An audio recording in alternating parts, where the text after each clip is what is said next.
जय जय श्री राम। आप सभी का जीवन मंगलमय हो। होली की हार्दिक शुभकामनाएं। परमात्मा की कृपा से आपका राग द्वेष द्वंद्व प्रतिद्वंद ईर्षा इस होली में जलकर भस्म हो जाए और आप में पवित्रता की,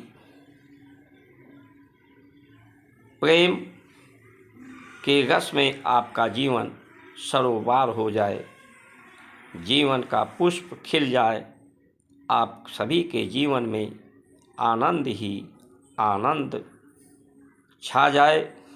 यही हमारी प्रार्थना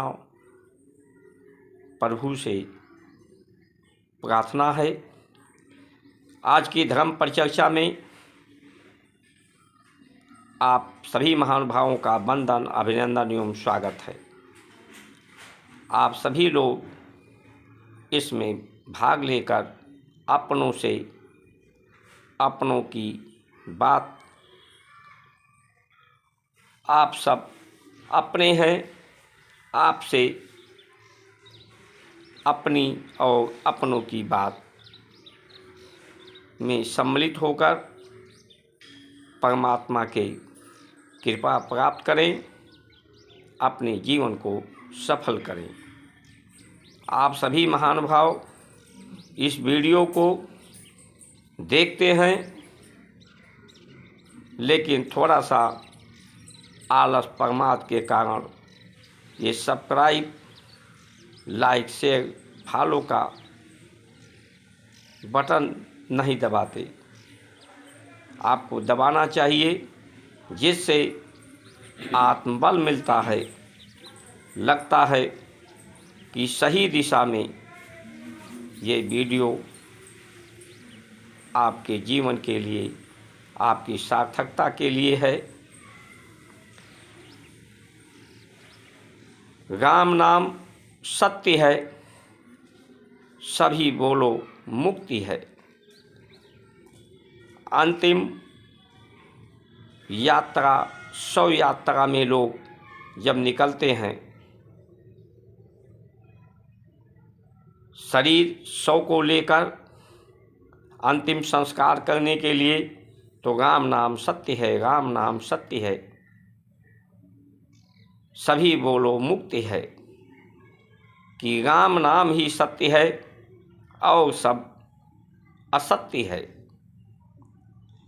राम के नाम से ही अपने को जोड़ करके ही सतनाम हुआ जा सकता है। राम का शरीर नहीं है, शरीर से वो प्रकट नहीं है, व्याप्त हैं, सर्वव्यापक हैं। उसके बाद भी उनका नाम अमर है, पूजनीय है, वंदनीय है। उनके नाम का जप होता है, उसे लोग जपते हैं, स्मरण करते हैं, चिंतन करते हैं कि राम जैसे ही चिंतन करने से राम जैसा ही चरित्र आचरण सब में उत्पन्न हो जाए, लोग धारण कर लें।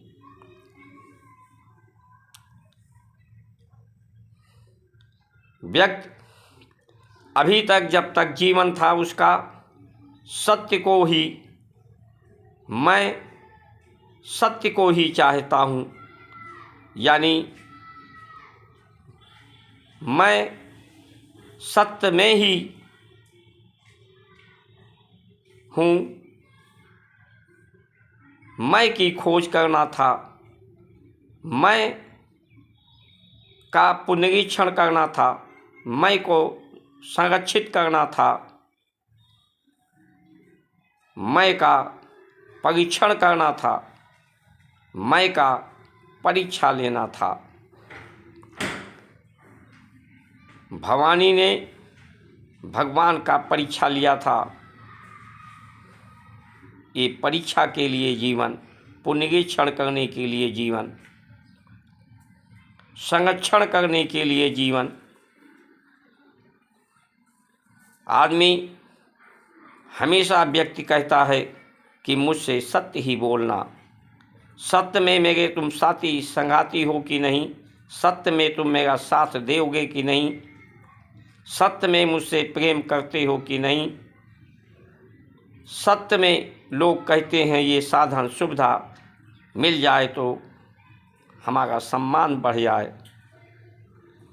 यानी अपने मैं को सत्य में जानना चाहता है, सत्य में ही जानना चाहता है, और जो इसे जान लेता है वो सत्य में जयते हो जाता है।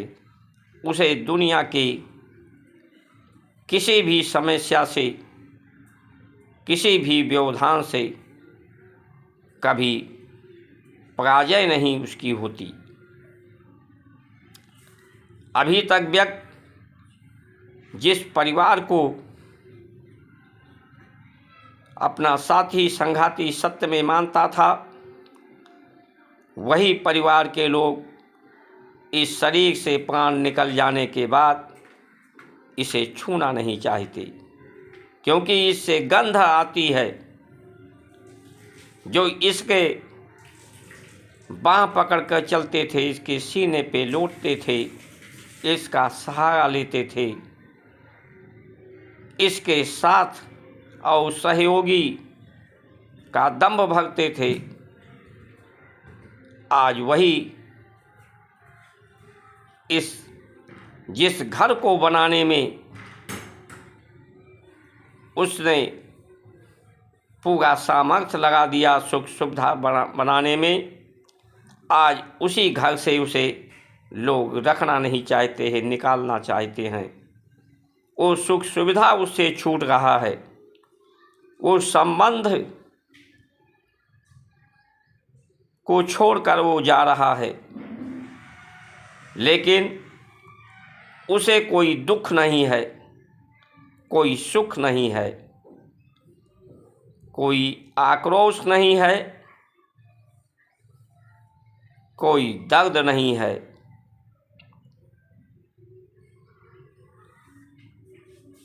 यानी शरीर उसका है। अभी तक वो शरीरधारियों को, जो शरीर के लोग थे, इस शरीर को ही मैं समझ रहा था और शरीरधारियों को मेरा समझ रहा था, अपना समझ रहा था। लेकिन शरीर तो है, इस शरीर से ही दुख सुख का अनुभव कर रहा था, अपने पराये का अनुभव कर रहा था। लेकिन ये शरीर है, इससे सभी अनुभव ना अपने का, ना अपनों का, ना मैं का, ना मेरे का, सभी समाप्त हो गए, क्योंकि इसमें चेतना का, प्राण के रूप में परमात्मा का साथ नहीं है। इसलिए उसे कुछ भी अनुभव नहीं होता। ये अंतिम संस्कार में लोगों को इससे ज्ञान लेने की लिए ही ये अंतिम संस्कार है, क्योंकि शब्दों से नहीं, देखकर, दर्शन देख करके आप अनुभव कर सकते हैं। अनुभव ही वास्तविक में सत्य ज्ञान है, शब्दों के द्वारा नहीं। व्यक्ति कहता है ये मेरा हाथ है, मेरा सर है, मेरा मन दुख रहा है, यानी मैं और मेरा शरीर, मेरा हाथ, मेरा मन, मेरा चित्त इस मैं से अलग है। तो मैं आत्मा हूँ, परमात्मा का अंश हूँ। ये शरीर मेरा साधन है, इसकी सुरक्षा करना, इसको स्वस्थ रखना, इसका पुनरीक्षण करना, पवित्र करना, शुद्ध करना और इसी शरीर के द्वारा परीक्षण और परीक्षा अपने मैं का, अपनी आत्मा का, अपनी परमात्मा का, उनकी श्रेष्ठता का, महानता का परीक्षण के लिए ही ये जीवन है। ये भारत की संस्कार, संस्कृति, परंपराएं शब्दों से नहीं, दर्शन के माध्यम से, आचरण के माध्यम से, अनुभव के माध्यम से, अनुभूति के माध्यम से अपने मैं होने का ज्ञान जो संभव हो सकता है वही कराती हैं। अभी तक वो व्यक्ति असत्य में जीवन जीता रहा, तो जो लोग उसके साथी संघाती हैं उन्हें ये परीक्षा पुनरीक्षण करने की आवश्यकता है कि अपना परीक्षा लें। दूसरों से वो सहयोग लेने की जो भावना थी उनकी, लेकिन उनकी इंद्रियां उनका ये साथ नहीं देती, उनका शरीर साथ नहीं देती, उनका साथ नहीं ले पाता, उन्हें पवित्र नहीं कर पाता। दूसरे से सम्मान की बात करता है, अपनी आत्मा की सम्मान नहीं कर पाता।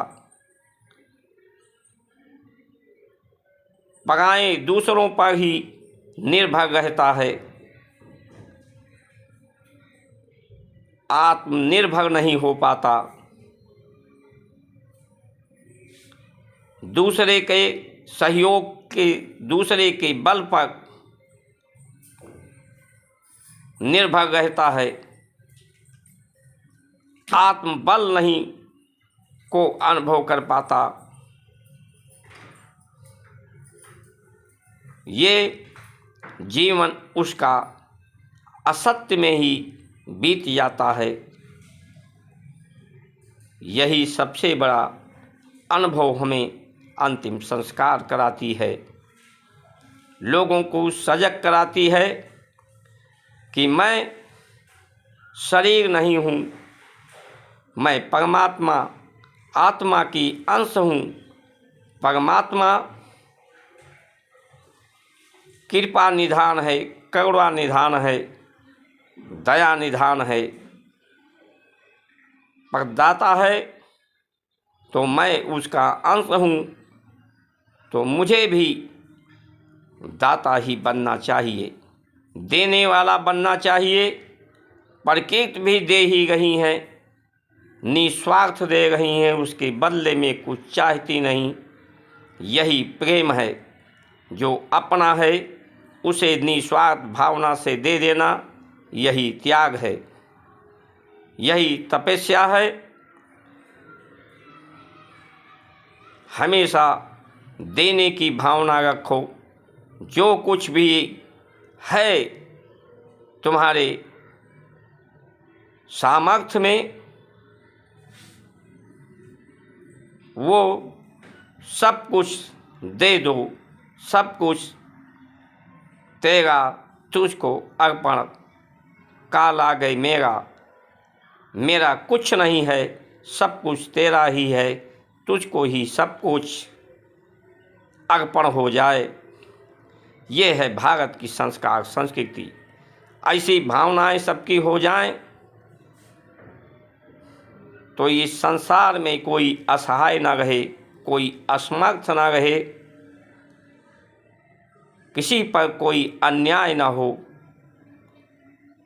सब सामर्थ्यवान हो जाएं, एक दूसरे का आदर सत्कार और प्रेम करें और राम के नाम को सत्य करें। राम नाम सत्य इसीलिए है कि उन्होंने श्रेष्ठ पिता के वचनों का पालन करने के लिए संसार के राजपाट सुख सुविधा संबंधियों का साथ छोड़ा, त्याग किया, बन गए और न्याय देने के लिए गए।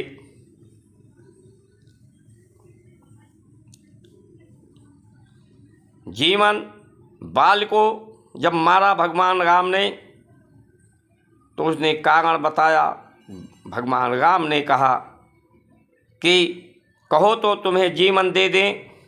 बाल ने कहा परमात्मा आप मिल गए हो, सत्य मिल गए हो, सत्य ही जीवन है।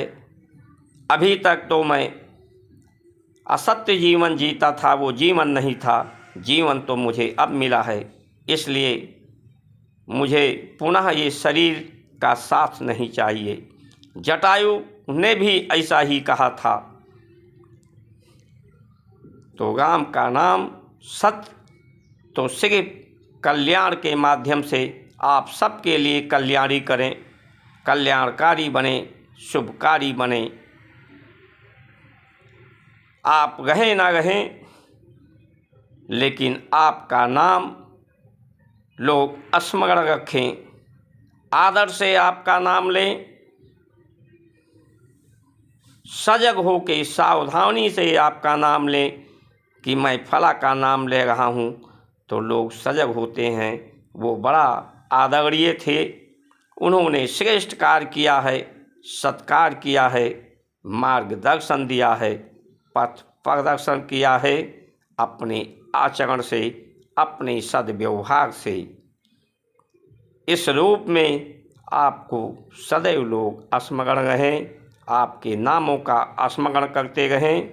यही सत्य है। जिस तरह से राम का नाम जपते हैं, आपका नाम ना भी जप पावें, लेकिन याद रहें, रखें स्मरण में, यही जीवन की सार्थकता है। ये ऐसा हो क्यों नहीं पाता, इसमें बाधा क्यों है? सभी लोग, आप सभी लोग चाहते होंगे, पूरी सृष्टि ऐसा ही चाहती है कि मेरे नाम का लोग जप करें, मेरा आदर सत्कार करें, मैं स्वस्थ रहूं, मुझसे सब सत्य ही सत्य बोलें, सत्य में ही सब साथी सहयोगी प्रेमी बने। लेकिन ऐसा हो क्यों नहीं पाता? उसमें सबसे बड़ी बाधा, विघ्न, ये जो सृष्टि है, सृष्टि के समय जो परिस्थितियां बनती हैं, ये शरीर, चित्त, मन, बुद्धि, ये पृथ्वी के अंश है। पृथ्वी का अंश यानी पृथ्वी की जो तन्मात्रा है वो गंध है। इसलिए इसमें गंध आती है, जो हम ग्रहण करते हैं पृथ्वी तत्व से, उसके माध्यम से वो इस शरीर को, चित्त, मन, बुद्धि, इंद्रियों को गंदा करती है, मैला करती है। लेकिन समस्या में ही समाधान होता है। जिससे गंदगी उत्पत्ति होती है, उसी से गंदगी समाप्त होती है। जिससे शरीर पैदा होता है, उसी में ये शरीर मिल जाता है। यही प्रकृति का नियम है।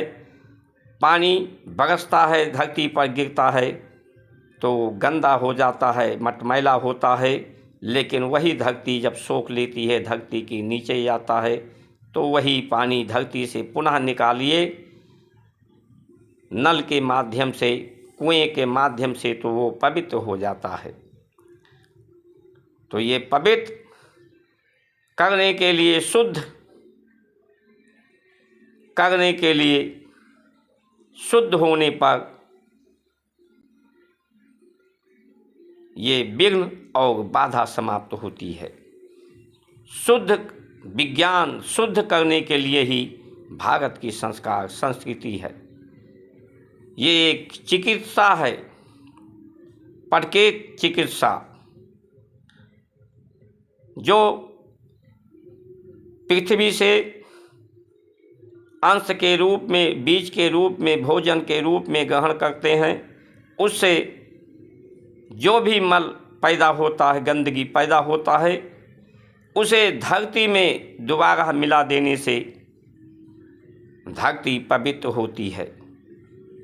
क्योंकि जीवन जीव से आता है, जीवाणुओं से आता है, शुक्राणुओं से पैदा होता है। इसीलिए गौ के गोबर और संसार के जितने मल अवशेष हैं उन्हें जैविक खाद बना करके उसमें जीवन सुगंध पैदा होता है। उसको धरती में मिलाने से, धरती पर डालने से धरती पवित्र होती है। उसमें केचुआ पैदा होते हैं, रिक्त स्थान पैदा होता है, धरती में छेद हो जाता है, केचुए कर देते हैं, जिससे जल, प्रकाश, वायु, अग्नि को शोषित करके पवित्र हो जाती है धरती। उससे जो उत्पादन होता है वह भी पवित्र तेजोमय हो जाता है।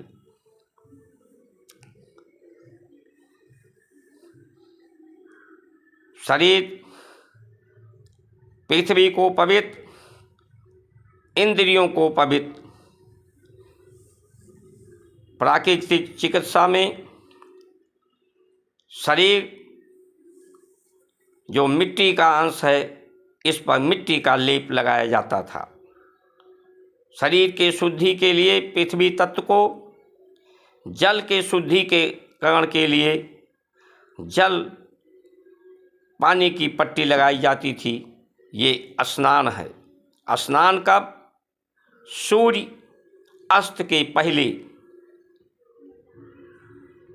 जल में ठहरे हुए, क्योंकि जब सूर्य का उदय होता है तो जीवन का उदय होता है, उसमें लालिमा होती है। ये लाल रक्त कण हमारे हैं शरीर के, ये उसको शोषित करते हैं। आँखों के प्रकाश बढ़ती है उगते हुए सूर्य को दर्शन करने का।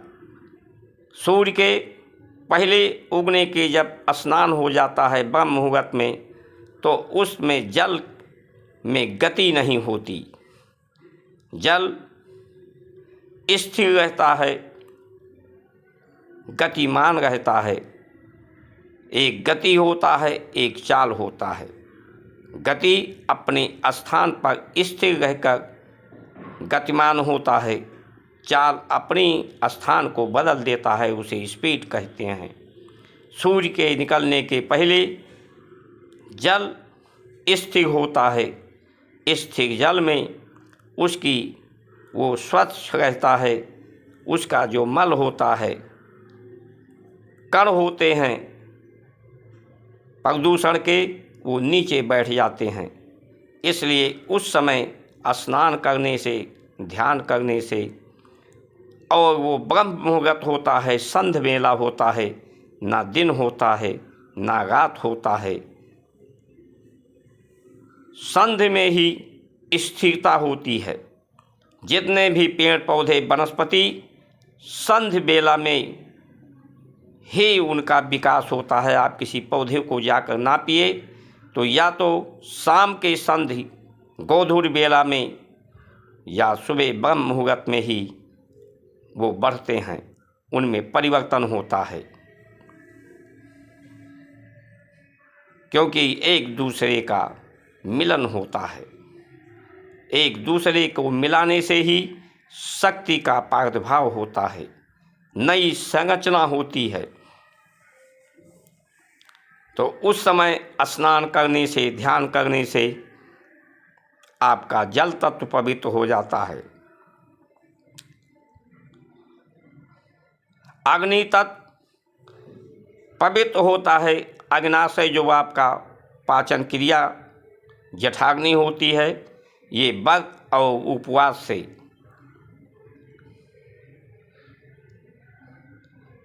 वायु पवित्र होती है प्राणायाम से। शरीर को आसन में बैठ करके शरीर की गति को रोक करके प्राणों को अंतर्याम करके प्राणों को स्थिर करके प्राणायाम से वायु तत्व प्राण तत्व पवित्र होता है। आकाश तत्व की तन्मात्रा शब्द हैं जो मन के घोतक हैं, क्योंकि मन में विचार आता है, विचार शब्दों के माध्यम से आता है।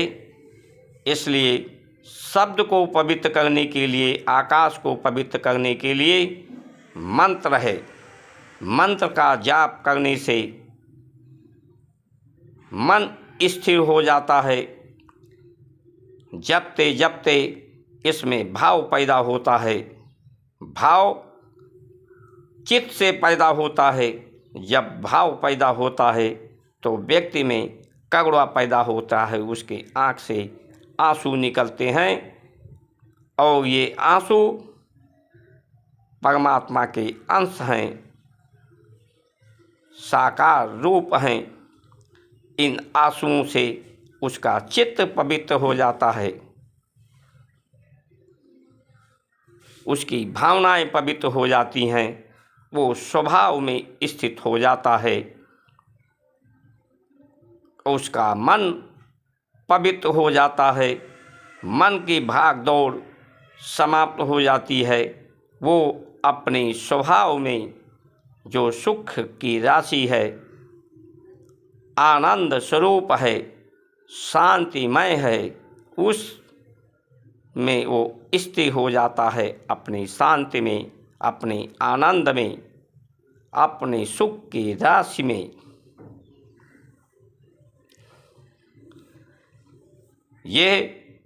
यही भारत की संस्कार संस्कृति है। अब आप बताइए कि कौन व्यक्ति ऐसा है संसार में जो आनंद को ना चाहता हो, जो शांति को ना चाहता हो, जो सुख की राशि ना बनना चाहता हो, जो सत्कार ना पाना चाहता हो, जो ये ना चाहता हो कि लोग मेरा वंदन करें, अभिनंदन करें। ऐसा कौन है जो इसे ऐसी सोच ना रखता हो? कौन ऐसा व्यक्ति है जो अपने शरीर, तन, मन को, घर गृहस्थी को सुंदर ना रखना चाहता हो, साफ ना करना चाहता हो? सभी लोग ऐसा ही चाहते हैं। तो ये इसीलिए कहा गया है, सिया राम मैं सब जग जानी, करो प्रणाम जोर युग पानी। ये सबको यही एक भावना, यही एक सद्विचार सबको जोड़ती है, पूरे संसार को एक साथ में सहयोग के लिए, प्रेम के लिए, सतनाम करने के लिए, सबके जीवन को सार्थक बनाती है, सबको सुख शांति आनंद का अनुभव कराती है, सभी को श्रेष्ठता महानता का सुअवसर प्रदान करती है। तो इसका समर्थन सभी को करना चाहिए। ये भारत की संस्कार संस्कृति पूरे विश्व की हितैषी है, पूरे विश्व का हित करने वाली है। ऐसा सभी को स्मरण कराया जा सके, विश्वास दिलाया जा सके, तो ये पूरा धरती स्वर्ग हो जाए, धरा ये धाम हो जाए, सब तरफ सुख शांति ही हो, कहीं राग द्वेष द्वंद्व ना हो, कहीं हिंसा ही ना हो, सबकी तरफ प्रेम की गंगा बहने लगे। प्रेम की गंगा बहाना ही भारत की संस्कार संस्कृति है। इन्हीं वचनों के साथ आप सभी का सुमंगल कामना करते हुए जय जय श्री राम।